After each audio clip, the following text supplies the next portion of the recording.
नमस्ते श्रोतागण, कहानी चैनल में आपका स्वागत है। आइए सुनते हैं हिंदी की जानी मानी लेखिका मालती जोशी की कहानी बेचैन।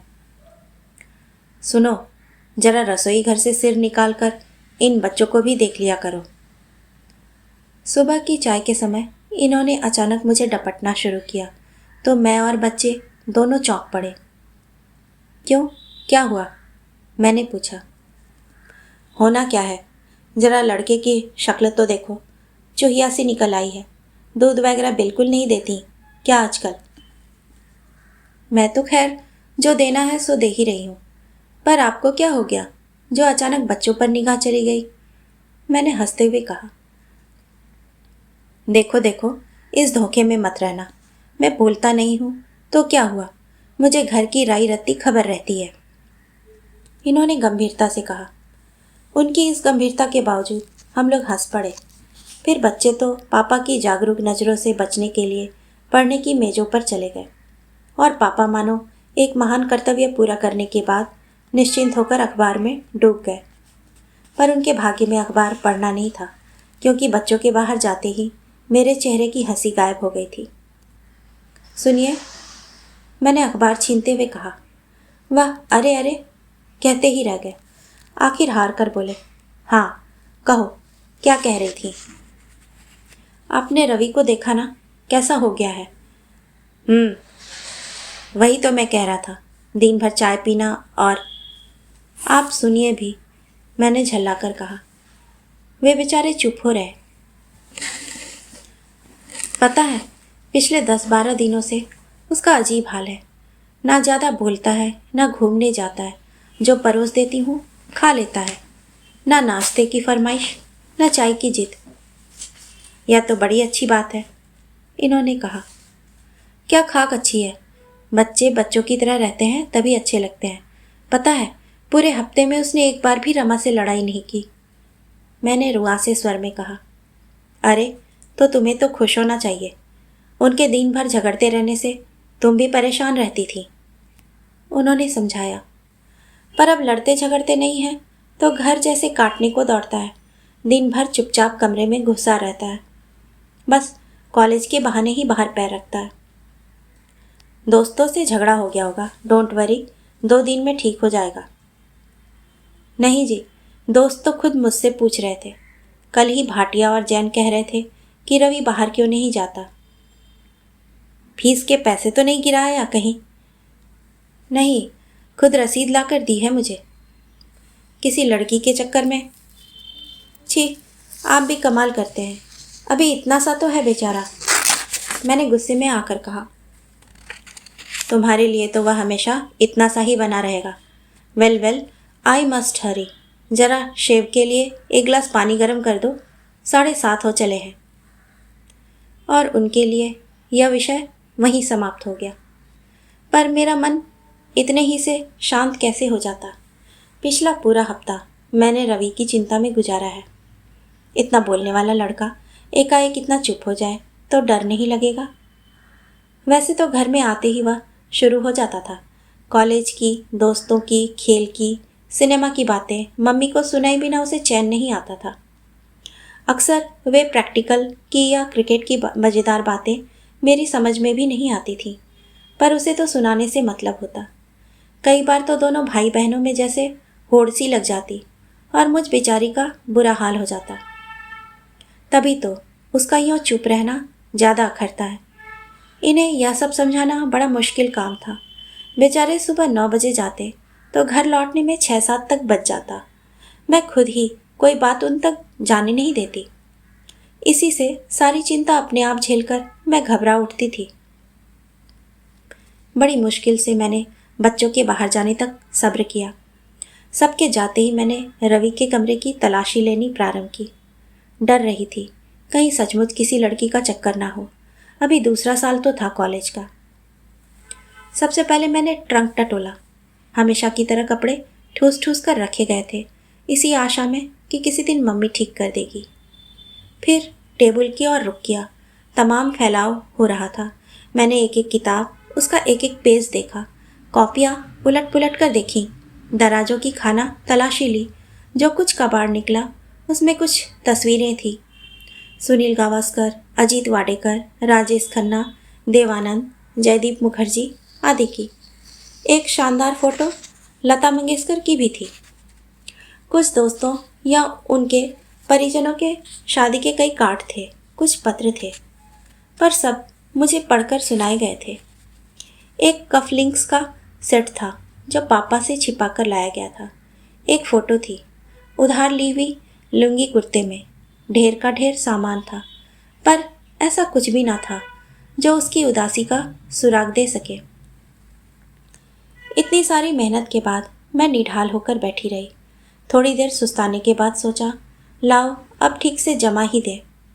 मैंने दोनों दराजों के कागज़ बदले और तस्वीरें, चिट्ठियाँ, कपड़े, कलर पेंसिल वगैरह तरतीब से रखी। मेजपोश बदला और किताबों को करीने से जमाया। ट्रंक का कागज़ बदलने गई तो देखा नीचे अखबार का एक कटिंग पड़ा है। मैंने सोचा कोई विज्ञापन होगा, क्योंकि पार्ट 1 में अच्छे मार्क्स ना आने की वजह से रवि कई बार रेलवे सर्विसेज या नेवी आदि में जाने की कह चुका था। कटिंग छोटा सा था। मैंने उलट पुलट कर देखा। एक तरफ किसी के भाषण का अंश था, पर कटा होने की वजह से कुछ सिर पैर समझ में नहीं आ रहा था। दूसरी ओर एक साधारण सा समाचार था। कल एक 5-6 वर्षीय बालिका घायल हो गई। उसे तुरंत अस्पताल ले जाया गया, जहां उसकी हालत गंभीर बताई जाती है। स्कूटर चालक का पता नहीं चल सका। घड़ी ने 3 बजने की सूचना दी और मैंने झटपट काम समेटा। कमरे की सफाई करके रसोई में चली गई। रमा के आने से पहले नाश्ता तैयार ना होता तो तूफान मचा देती। चाय नाश्ता बना ही चुकी थी कि रवि आ गया। उसके लिए दरवाज़ा खोलते ही केले वाले पर नज़र पड़ गई। मैंने रवि से पैसे लाने के लिए कहा और मोल भाव करने लगी। मैं अपनी खरीदारी में व्यस्त थी कि मोटर का तेज हॉर्न और ब्रेक के साथ रवि की चीख सुनाई दी। आंख उठाकर देखा कि रमा हाथ में कोई इनाम नचाती हुई दौड़कर सड़क पार कर गई थी। मैंने खींचकर उसे छाती से लगा लिया। मन में दोपहर ही पढ़ा हुआ समाचार कौंध गया। हे ईश्वर, मैंने मन ही मन धन्यवाद दिया और पैसे के लिए रवि की तरफ हाथ बढ़ाया। पर्स लिया हुआ उसका हाथ कांप रहा था और चेहरा सफ़ेद पड़ गया था। मैं तो हैरान रह गई। खेलते हुए कितने ही जख्मों को यूं ही सह जाने वाला रवि बहन के लिए कैसा व्याकुल हो उठा था। मुझे उसके प्यार पर प्यार आने लगा। लड़ता है तो क्या हुआ, चाहता भी तो कितना है रमा को। लेकिन वह बड़ी देर तक नर्वस बना रहा। नाश्ता भी ठीक से ना कर सका। मुझे कुछ अजीब सा लगा। मैं तो रमा की माँ थी, फिर भी एक बार संकट टल जाने के बाद निश्चिंत हो गई थी। लेकिन इसे देखो। और उस असमंजस में एक शंका उभरी। अपने मन का संदेह मिटाने के लिए मैंने पुराने अखबारों का गट्ठर निकाला। एक एक को खोल कर देखा। एक अखबार में खिड़की सी बनी हुई थी, ठीक उसी कटिंग के आकार की। पिछले पेज पर प्रधानमंत्री का भाषण था। तारीख देखी, 19 सितंबर, अर्थात 11 दिन पहले का अखबार था। याद आया, उस दिन इतवार था। रवि पापा का स्कूटर लेकर सिनेमा गया था। उस दिन लौटकर उसने खाना नहीं खाया था। मैंने यही सोच लिया था कि दोस्तों के साथ खा लिया होगा। उस दिन के बाद से ही वह इस तरह खोया खोया रहने लगा था। यह भी याद आया कि बाद में कई दिनों तक वह अखबार को घंटों पढ़ता रहा है। बाजार भाव का पेज तक नहीं छोड़ता। फिर याद आया कि एक दिन सामने चौराहे पर एक बस ठेले वाले से टकरा गई थी। करीब करीब सब लोग अपनी अपनी खिड़की पर जम गए थे। सड़क पर तो काफ़ी भीड़ थी, पर इन सब से बेखबर बना रवि चुपचाप फिजिक्स की किताब में डूबा हुआ था। सारी बातों को जोड़ बाकी करके जो हाथ में आया वह खुश होने जैसा नहीं था। फिर भी मैं हिम्मत करके रवि के कमरे में गई। खिड़की की छड़ से सिर टिकाए वह चुपचाप बैठा हुआ था। इस तरह अकेले क्यों बैठा हुआ है? चला कैरम खेले? मैंने बोर्ड पलंग पर बिछाते हुए कहा। उसने मना नहीं किया, पर उसका खेल ही बता रहा था कि उसका ध्यान कहीं और है। मैंने तुम्हारा कमरा ठीक किया है आज। क्या कबाड़ खाना बना रखा था। मैंने बात उठाई। ओह, थैंक यू मम्मी, वह धीरे से बोला। स्पष्ट था कि उसका ध्यान मेज की ओर अब तक नहीं गया था।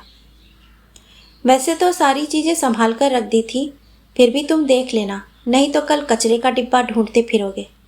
हाँ, ट्रंक के तले कुछ अखबारों के कटिंग्स थे, वे ज़रूर मैंने फेंक दिए हैं। काम के तो नहीं थे ना, मैंने स्वाभाविकता से कहा। पर उसके हाथ स्ट्राइक पर जमे ही रह गए। चेहरा अजीब सा हो उठा, होठ कांप गए, पर वह चुप ही बना रहा। अब मुझसे नहीं रहा गया। मैंने पास जाकर उसके सिर पर हाथ फेर कर कहा, यह एक्सीडेंट की बात तुमने मुझसे कही क्यों नहीं बेटा? इतने दिन अपने ऊपर इतना बोझ लिए रहे। मेरा इतना कहना था कि रवि मेरी गोद में सिर रख कर फूट फूट कर रो पड़ा, एकदम बचपन के दिनों की तरह। अच्छा था कि रमा घर में नहीं थी। मैंने उसे रोका नहीं, बस सिर पर हाथ फेरती रही। जब वह कुछ शांत हो गया तो उसने कहा, मम्मी, मैं दरअसल रुककर उसे अस्पताल ले जाना चाह रहा था, पर मुझे लोगों से इतना डर लगा। मैं चुप हो रही। अक्सर घर के सामने एक्सीडेंट होते समय मैंने देखा था कि लोग घायल की उतनी परवाह नहीं करते, बेचारे ड्राइवर पर ही पिल पड़ते हैं। अस्पताल पहुंचने तक कौन किसकी गाड़ी से घायल हुआ है यह जानना कठिन हो जाता है। बाप रे, मेरे बच्चे को कहीं ये तमाशबीन पा जाते तो। मैं सिहर उठी और मैंने उसे कलेजे से लगा लिया। सारी रात मुझे नींद नहीं आई। मन पर जैसे किसी ने एक सिल सी रख दी थी और दिमाग में चिंताओं ने जाल बुन दिए थे। लड़का बेचारा इतने दिनों तक यह बोझ कैसे उठा पाया होगा।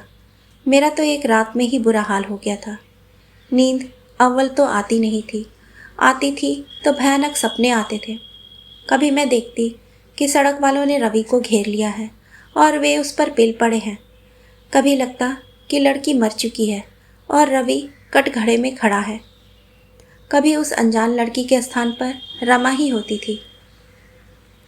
हर सपने के बाद मैं पसीने से सराबोर होकर जाग जाती थी। कई बार मन हुआ कि इनको सारी बात बता दूं, पर हिम्मत नहीं हुई। वे मुझे डांट डपट कर सुला देते या आधी रात को ही कोई तूफान खड़ा कर देते। मैंने चुप रहने में ही खैर समझी। दूसरे दिन दोपहर को मैंने अस्पताल को फ़ोन मिलाया। सुनिए, आपके यहाँ 19 तारीख को एक एक्सीडेंट का केस आया था। क्या नाम है? उधर से पूछा गया। देखिए, छोटी सी लड़की थी। नाम बताइए। फिर वही भावहीन भाषा उभरी। जी, नाम तो नहीं मालूम, पर लेकिन मेरी बात पूरी होने से पहले ही उधर से एक आवाज़ आई। देखिए, यहाँ दिन में 20 केस आते हैं। हम बिना नाम पता जाने आपकी मदद नहीं कर सकते। बेहद कोफ्त हुई। नाम ही पता होता तो इन्हें तकलीफ़ क्यों देती। पता नहीं ये इंक्वायरी वाले इतने सख्त और रूखे क्यों होते हैं। चाहे वे रेलवे के हों, डाक खाने के हों या अस्पताल के हों, कभी ठीक से जवाब नहीं देंगे। रोज़ की तरह रवि 3:30 पर घर आया तो मैंने घर सुपुर्द करते हुए कहा, बेटा, ज़रा मार्केट तक जा रही हूँ, तुम नाश्ता कर लेना। रमा आए तो उसे दे देना, अलमारी में रखा है। घर से निकलकर सीधे टैक्सी की और बड़े अस्पताल में दाखिल हुई। 4 से 6 मरीजों से मिलने का समय मुझे पता था। इमरजेंसी वार्ड ढूंढने में भी ज़्यादा दिक्कत नहीं हुई। अपना अज्ञान छिपाते हुए मैंने कुछ इस खूबी से सारा अता पता पूछ लिया कि मुझे अपने ऊपर ही गर्व हो आया। लगा मैं किसी सीआईडी ऑफिसर से कम नहीं हूँ। Flory Milton, children ward number 1, bed number 18। रटते हुए मैं अपने गंतव्य स्थान पर पहुँच गई। यूँ भी किसी से मिलने जाते हुए बड़ी परेशानी होती है। बिस्तरों पर लेटे सारे मरीज एक से लगते हैं। फिर यहाँ तो एकदम अनजान मरीज के पास जाना था। पर सिस्टर की वजह से बेड ढूंढने में कठिनाई नहीं हुई। बच्ची उस समय अकेली लेटी हुई थी। एक पाँव में प्लास्टर था, माथे पर छोटी सी पट्टी थी। हेलो फ्लोरी, मैंने धीरे से कहा। उसने धीरे से करवट बदली। सहज मुस्कान के साथ उसका सांवला चेहरा भर उठा। उस मुस्कान के सहारे मेरा संकोच ना जाने कहाँ लोप हो गया। बैठिए ना आंटी, मम्मी अभी आती होगी, उसने महीन आवाज में कहा। बाहर गई हैं? मैंने स्टूल सरकाते हुए पूछा। जी, कैंटीन तक गई हैं। मुझे संकोच हो आया। यहाँ आने से पहले कुछ फल वगैरह ले आती तो अच्छा लगता, पर उस समय तो मन में बराबर डर बना हुआ था कि कहीं। मम्मी आ गई और डैडी भी, उसने ताली पीटते हुए कहा। मैंने मुड़कर देखा। ईसाई दंपति मुझे नमस्कार कर रहे थे।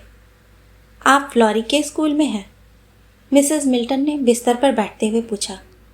वह क्षण आ गया था जिसके लिए मैं डर रही थी, पर इतनी दूर आ जाने के बाद चुप कर जाने का कोई मतलब नहीं था। मैंने किसी तरह सारी बात कह सुनाई। पूरे समय एक बार भी आंख उठाकर नहीं देखा। सारी बात कह चुकने के बाद मैंने कहा, मुझे पहले से पता चल जाता तो मैं शायद पहले ही मिल लेती।